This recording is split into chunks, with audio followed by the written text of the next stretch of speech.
vídeo vamos falar sobre o Salmo 135 até o Salmo 142. Na leitura da tabela você vai perceber que fala que é o 135 do dia anterior, mas eu achei que o 135 vai bem junto com o 136, então mudei um pouquinho.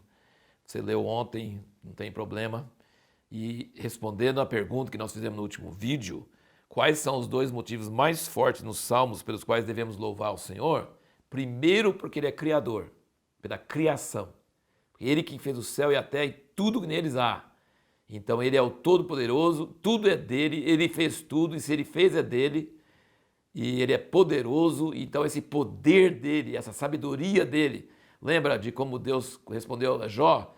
Deus não respondeu nenhuma pergunta de Jó, mas Deus falou assim, onde você estava quando eu fiz isso, quando eu fiz aquilo, o relâmpago, chuva, o hipopótamo e a avestruz, ele fala da natureza, ele fala da criação.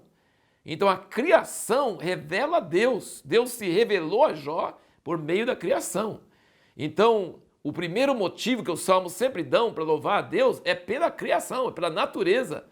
Quando você vê uma criatura, um inseto, ou uma planta, uma flor, ou então você vê um peixe em aquário, aqueles peixes mais estranhos, com as formas mais, cores mais loucas, você pensa, nossa, o que Deus estava pensando quando fez isso aí? Deve ter tido umas boas risadas no meio dos anjos, quando ele fez, Deus, mas isso é louco, né?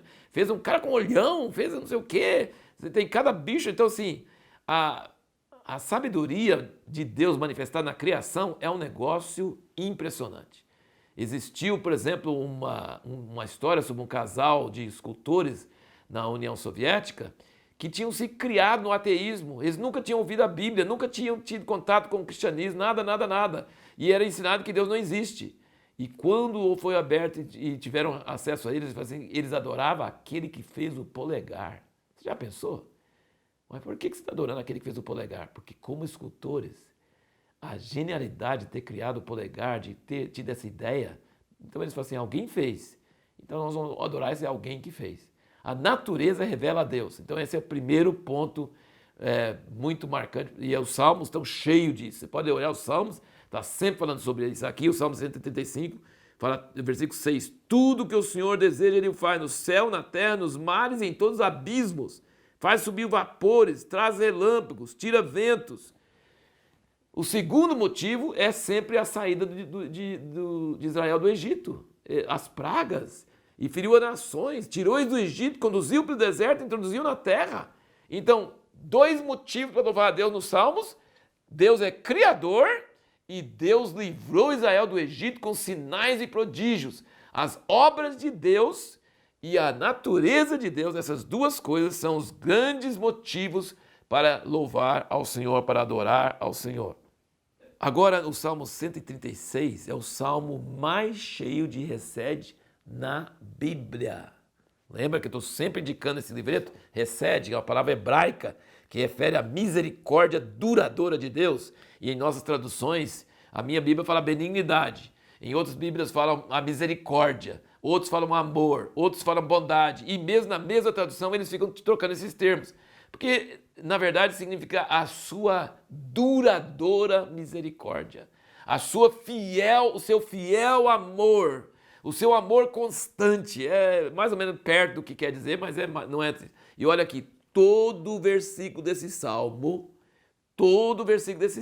de 1 até o 26, ou seja, 26 vezes, ele tem recede. É o salmo que mais tem recede na Bíblia, porque ele termina tudo. Dai graça ao Deus dos deuses, porque a sua misericórdia, ou sua benignidade, o seu recede dura para sempre.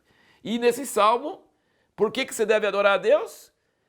Porque Ele criou o mundo, criou o sol, criou a lua, Ele fala da criação, igualzinho no 135, Ele fala sobre a terra, sobre Gênesis, né? Sobre o sol, lua, estrela e tal, e depois Ele fala sobre a libertação de Israel do Egito. São os dois motivos bíblicos para você adorar a Deus, é o 135 e o 136. Agora o Salmo 137 é um salmo apaixonado por Jerusalém. Junto aos rios da Babilônia, ali nos assentamos e nos pusemos a chorar, recordando-nos de Sião. Nos salgueiros que há no meio dela penduramos nossas harpas, pois ali aqueles que nos levaram cativos nos pediam canções, e os que nos atormentavam que os alegrassem, dizendo, cantai-nos um dos cantos de Sião. Como entoaremos o cântico do Senhor em terra estrangeira? Eu quero parar para pensar um pouquinho com você sobre isso. Existiu uma música, quando Deus criou o mundo, fala, acho que em Jó, que Deus fala com Jó, quando eu criei o mundo, os filhos de Deus cantaram de júbilo. Na história das Crônicas de Nárnia, do C.S. Lewis, ele fala sobre o leão cantando e toda a criação surgindo. Deve ser uma música, nós vamos pedir a Deus para tocar para nós, cantar para nós quando nós chegarmos lá. Vai ser maravilhoso. Mas tem uma canção mais bonita ainda. É a canção da redenção. Depois que a criação foi estragada pelo pecado, ela foi redimida pelo sangue de Jesus.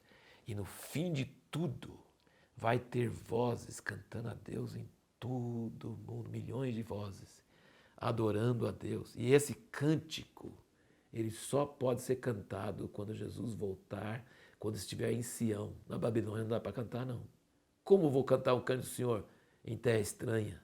Tem que cantar quando estiver na volta de Jesus. Vai ser uma coisa tremenda. E aqui ele diz, apegue-se minha língua ao céu da boca, se eu não me lembrar de ti, se eu não preferir Jerusalém, a minha maior alegria. Então é um salmo, o Salmo 137 é o salmo mais apaixonado por Deus e por as suas maravilhas e por Jerusalém, pela cidade santa. O Salmo 138, versículo 6 diz, ainda que o Senhor é excelso, contudo atenta para o humilde, mas ao soberbo conhece-o de longe. Então esse é um versículo só que resume o Salmo 139. O Salmo 139 é o salmo mais maravilhoso que você pode imaginar.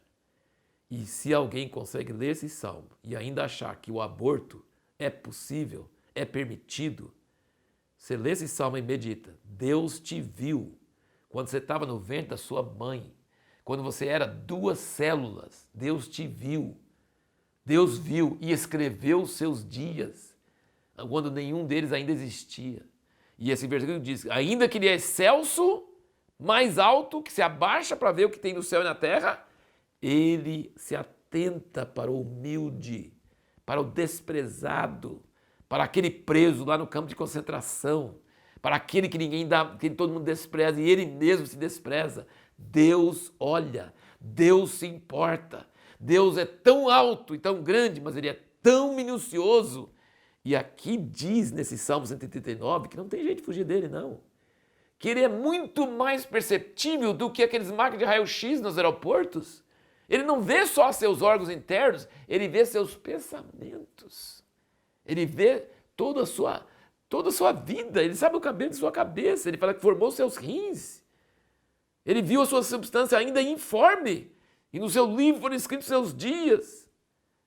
Esse Deus, ele não só tem um computador, um cérebro tão grande que ele sabe de todos os bilhões de pessoas que já existiram, que existem hoje, e sim, ele tem um coração que se importa com cada um deles e com cada detalhe da vida deles. Olha que grande é esse nosso Deus. E não tem jeito de fugir dele. Ele sempre está perto de nós. Ele termina esse Salmo 139 dizendo, sonda-me, ó Deus, conhece o meu coração, prova-me e conhece meus pensamentos, vê se há em mim algum caminho perverso e guia-me pelo caminho eterno. Tá vendo? Caminho. Eu não quero o caminho errado, não quero os meus caminhos, eu quero os teus caminhos, me ensina os teus caminhos. E aí quando você vai no Salmo 140 e 141, 142, você vê aqui uma coisa muito interessante que e ele fala que a oração sobe como incenso diante de Deus. Ele fala assim, no versículo 2 do 141, ele diz, suba a minha oração como incenso diante de ti, e seja o levantar das minhas mãos como o sacrifício da tarde. Mas o próximo versículo diz, põe ao Senhor uma guarda à minha boca, vigia a porta dos meus lábios, não incline o meu coração para o mal, nem para se ocupar com coisas más. Então, assim, eu tenho sempre falado com as pessoas, oração é importante. Davi fala muito sobre clamar ao Senhor, sobre derramar a alma perante Ele. Você sabe que tem pessoas que vai para o psicólogo ou vai para o pastor e fala, e o pastor ou o psicólogo não fala nadinha. A pessoa só fala, só desabafa. E depois ela sai e fala assim, puxa, me ajudou bastante, só desabafou. O outro não falou nada. Então, você já pensou desabafar com Deus e falar com Deus? Isso é terapia. Isso funciona mesmo, falar com Deus. E Davi sabia disso. E ele falava com Deus. Ele sabia que a oração é como incenso. Ele sabia que você podia reclamar com Deus, que você podia falar a verdade, que você podia derramar sua alma diante de Deus.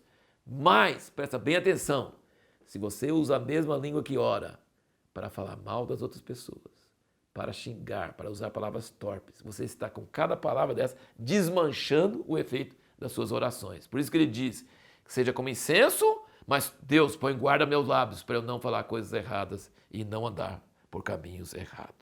A pergunta que nós vamos responder no próximo vídeo é: por que podemos afirmar que a paciência de Deus não é infinita?